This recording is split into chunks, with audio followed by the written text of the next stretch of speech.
Good evening, and thanks for joining us. I'm Maria Parham, editorial page editor for the Arizona Daily Star and host of AZ Illustrated Metro. Tonight, we'll have a preview of the Tucson State of the City address. We'll find out what's next for Tucson Unified School District's cultural courses, hear about future curriculum changes for all schools, and learn how officials are planning to improve Metro road conditions. But first, a look at today's top stories. A federal judge has approved the closure of 11 Tucson Unified School District schools. The 6 elementary schools, 4 middle schools, and 1 high school will be shuttered for the next school year as TUSD tries to cut a $17 million budget deficit. The school closures had to be approved by a federal judge because the district is under a desegregation order. We'll hear more about that desegregation order coming up on tonight's AZ Illustrated. The arrest of an immigrant rights activist as well as a father of 6 in Tucson is sparking protests regarding the Tucson Police Department's enforcement of Arizona's immigration law known as SB 1070. TPD called the Border Patrol over the weekend after officers came in contact with a man during a traffic stop. What our officers did was they asked for identification. They were given a Mexican voter registration card. They asked him if he had an Arizona driver's license, and he stated he did not. The officers also noted that this individual was speaking Spanish to them. Now, not one of these things, and not 2 of those things, or 3 of those things makes us believe that someone's there in the country illegally. It's just clues that we have to look for to investigate. They contacted Border Patrol, and they ultimately determined that he was not a U.S. citizen. A community organizer tried to stop the arrest of the father of 6 by laying under a Border Patrol vehicle. He also was taken into custody by the Border Patrol. He was later released and joined dozens of people who marched to the Tucson Police Headquarters in downtown Tucson this afternoon, protesting one of the first known cases of local enforcement of SB 1070. Border Patrol officials could not be reached for comment. And that's a look at tonight's headlines.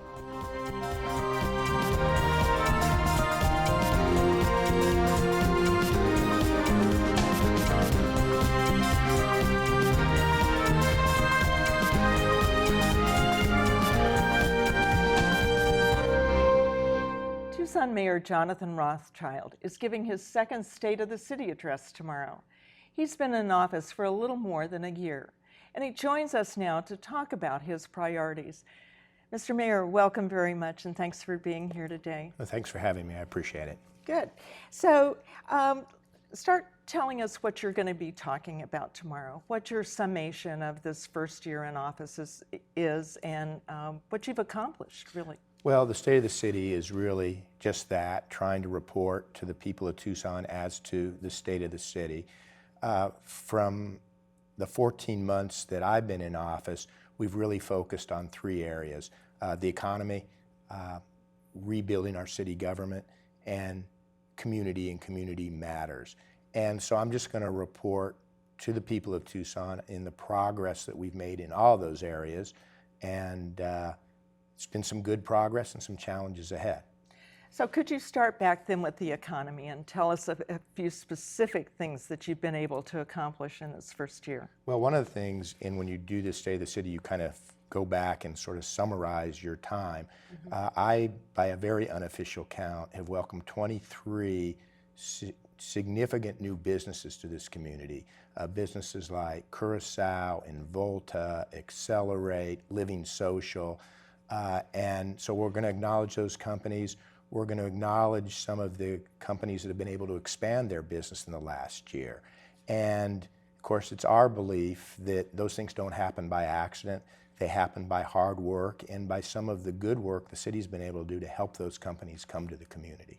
Can you give us a couple of examples of things you've been able to do to help new businesses come to the community or expand? Yeah, one in particular, which is the city adopted something called the Primary Jobs Incentive, which if you're a new business and you put in a certain amount of capital expenditure and attract 25 jobs that pay good wages, then the city will help you with your fees and some of the things that go on. And we had 2 businesses, B Aerospace and American Tire Distributors, that took advantage of those and really were able to have a very soft landing in Tucson because they brought good economy to Tucson and the city turned around and helped them expedite their move here. Well, it sounds like you've made a lot of progress in that area. Something that's on many people's minds in the community is Rio Nuevo. Right. There was recently a settlement between the city and the Rio Nuevo board, a lot of cheering going on with that. What can we expect to see as far as real results with Rio Nuevo? Well, one of the focuses in our building the economy is rebuilding downtown. And I think we're beginning to see a synergy there. The synergy has come about in part because of creating a downtown development district, and we have some incentives for people who come downtown. And that really has moved things along while Rio Nuevo has sat there.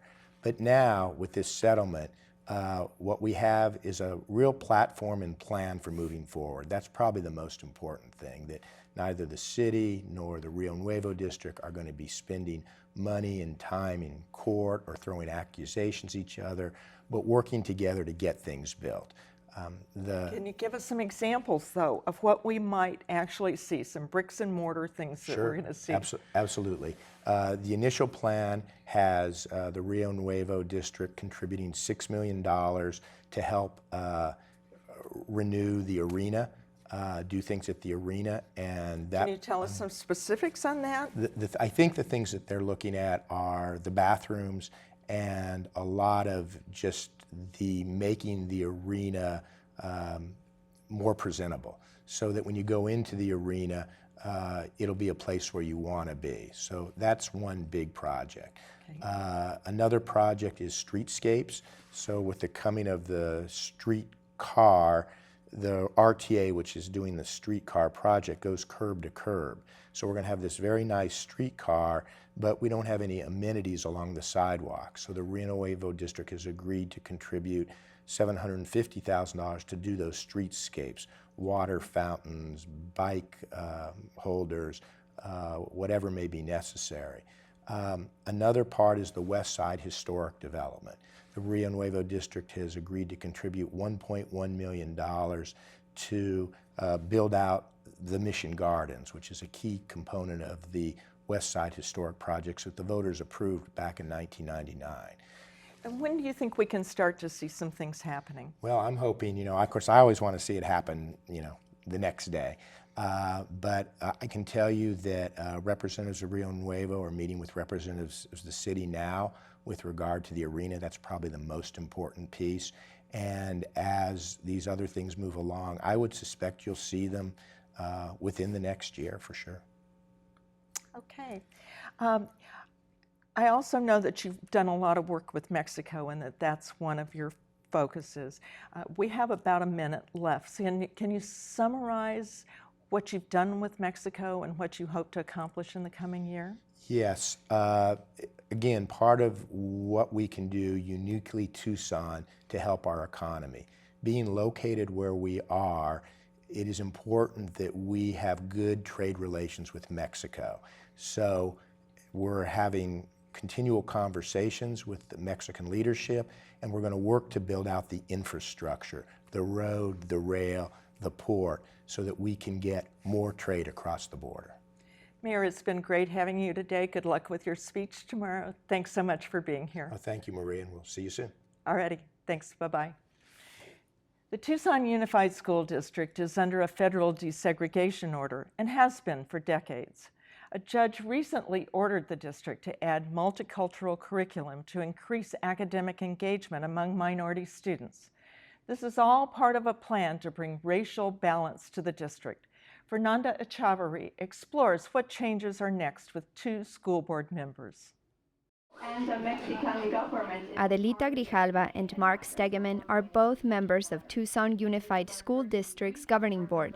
Grijalva has been on the board for almost 10 years, and Stegeman has served since 2009. The two have publicly disagreed when it comes to the controversial Mexican-American studies classes. Stegeman voted last year to shut them down, Grijalva to keep them. Now, as part of a federal judge's ruling to put TUSD in compliance with the federal desegregation order, The district must teach culturally relevant classes that reflect the history and culture of Mexican Americans and African Americans. Standing up as being Chicana. How could you be both? Supporters of TUSD's legally banned Mexican American Studies classes are seeing this as an affirmation of their cause.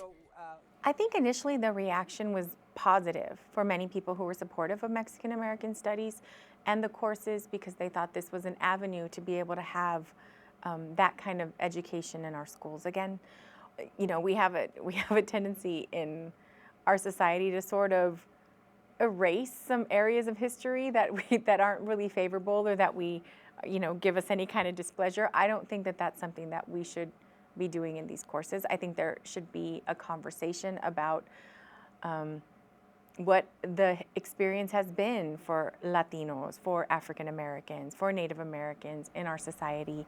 U.S. District Court Judge David Burry laid out clear guidelines for what the culturally relevant courses should include and asked TUSD to form a group of community members, educators, and district staff to work on the new curriculum.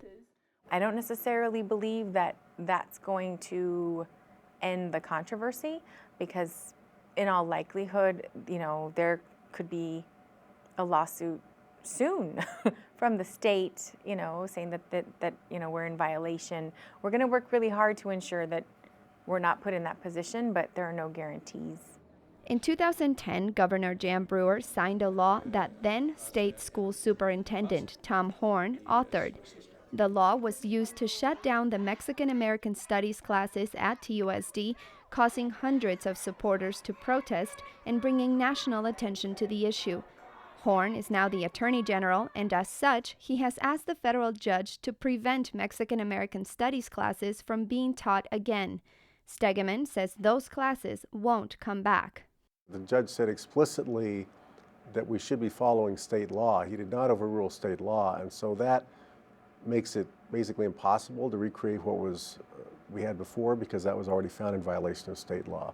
So we will be careful not to do that, to avoid those lawsuits that Ms. Grijalva spoke of. And secondly, I think even aside from the law, to avoid the scrutiny from the state, we want to keep some of the political content out. But if we do that, then I think we could create an interesting curriculum. I think I've always said it's true that the traditional social studies curriculum is too narrow. I think it hasn't given enough coverage to Native American and Mexican American viewpoints, and I'm not completely happy with creating separate sets of courses. I think that recreates segregation in some sense, but the court order is the court order, and we will follow it, and we will follow it conscientiously. Grijalva says the classes helped minority students feel more engaged in school. For some of them, it is a real hardship to come to school. It's difficult when you don't feel like the history is relevant to your experience. And so these courses were an opportunity to give students a different perspective and to appreciate that not only their culture, but other cultures. So if you are an Anglo student or a Chinese American student, that you can participate in any of these courses and understand that that your American history has a lot of different perspectives, and it doesn't make it irrelevant, it doesn't make it untrue, it doesn't make it anti-American. It is just a historical experience from a different lens. Stegeman says there is no doubt that the previous Mexican American Studies classes help some students. But looking at the bigger picture, he says the studies that have been done to show the success of the classes are weak. The judge makes reference to a couple of studies that say the classes were successful in his recent order, although the judge specifically says the previous Mexican American Studies curriculum is not an issue in his ruling. I think the judge is reacting to the Ninth Circuit decision that said the district should do everything practicable to eliminate the vestiges of desegregation. And I read the judge's order as bending over backward to follow that mandate. And so I really don't have any criticism what he said of the judge at all. He said in the order that there's some evidence that these courses had a positive effect, and based on that, I'm going to order them. And I understand why he did that. According to the ruling, TUSD must offer the new culturally relevant classes next academic year. The judge says the classes will be optional and count towards graduation credits. Both Stegeman and Grijalva say TUSD's board members will try to work together to come up with a curriculum that satisfies the federal judge's order and the state law used to shut down the Mexican American Studies classes last year. Okay, I had a motion and a second. Any discussion?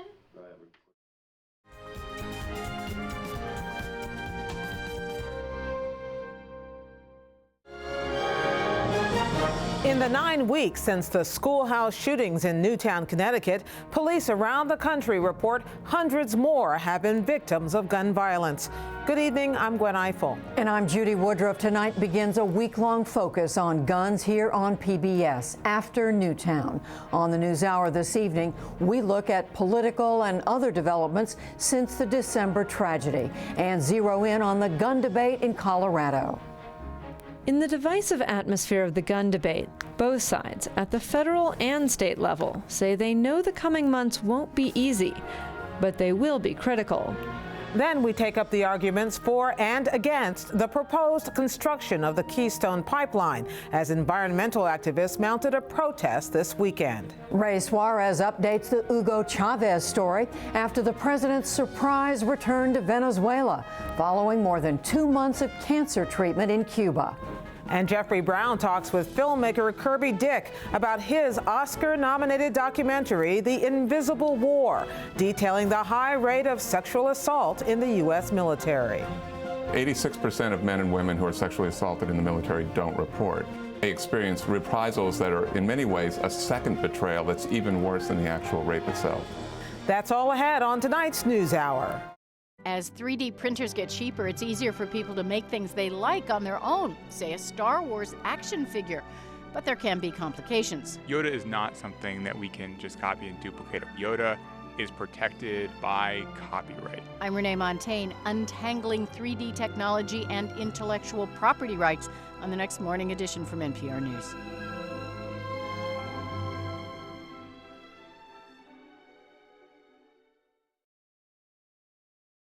Topping Governor Jan Brewer's agenda is education reform, and a key to that is Arizona's adoption of new national curriculum standards called Common Core. Michael Chihak spoke with one of the governor's education advisors on the topic. How important is the Common Core standards in the grander scheme of the governor's education reform movement? They are a key pillar within the governor's education reform plan. In 2011, she announced the plan with 4 pillars: data use, great teachers, great leaders, supporting struggling schools, and standards and assessment. So that 4th pillar, not in order of priority, but that 4th pillar is quite important. Within the reform plan, Arizona Ready, there are 19 recommendations, and about half of them are related to implementing the Common Core. So it's quite a deep foundational element, and many other elements that we need to help Arizona not survive, but to help Arizona really grow and thrive in the 21st century are really embedded in the Common Core standards. Started it in 2011, and moving forward, what's the timeline here? When would we expect to see the Common Core standard fully implemented and ongoing?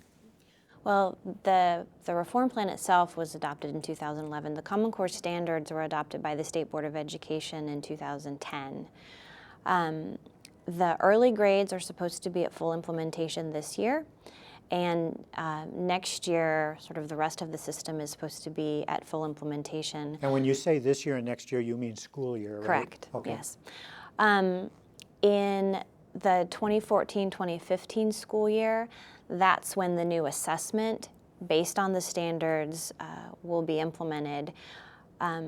One of the nice things about the assessment, the new assessment to measure the Common Core standards, is that we intend to have an earlier assessment, a formative assessment at the beginning of the year and a benchmark assessment in the middle of the year, so that by the time you get to the spring 2015 test, which is where we would normally have aims, the teachers and students will have had sort of 2 experiences with the test.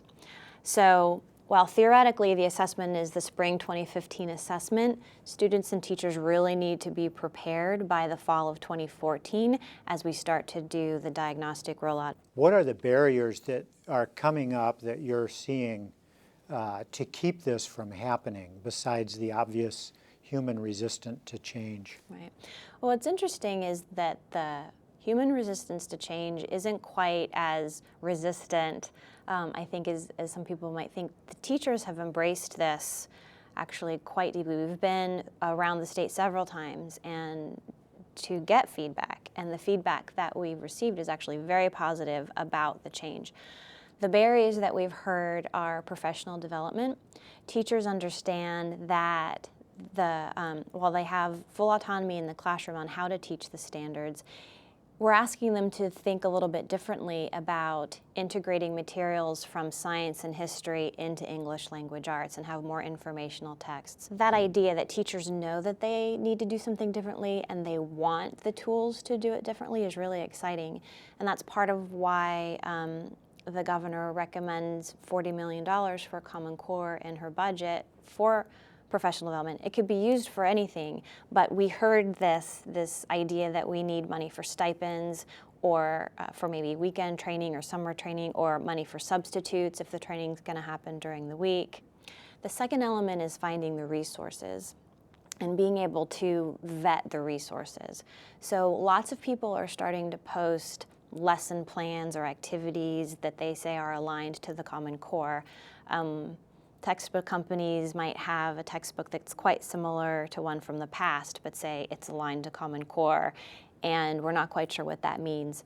So the idea of being very careful about the resources you choose and having access to maybe what we hope to see is some sort of repository of good ideas for teachers. You mentioned the governor's request for $40 million to help get this implemented for training, et cetera. And money always seems to be at the core of the discussion around education and many other things, but specifically education in this state. What are you hearing from the legislature about that? Is she going to get that money? It's too early to say. I don't think the legislature has, last I heard they hadn't sent their response back to the governor's budget. So I really don't know, but there have been several events at the legislature. Really early on, there was a joint House session between the House Education Committee and then the House Higher Ed and Workforce Committee, in which the business community testified on behalf of Common Core. It really seemed to resonate with the members, and we didn't hear a lot of opposition at the time. So I'm hopeful, and there's a lot of community support for it, so I'm hopeful.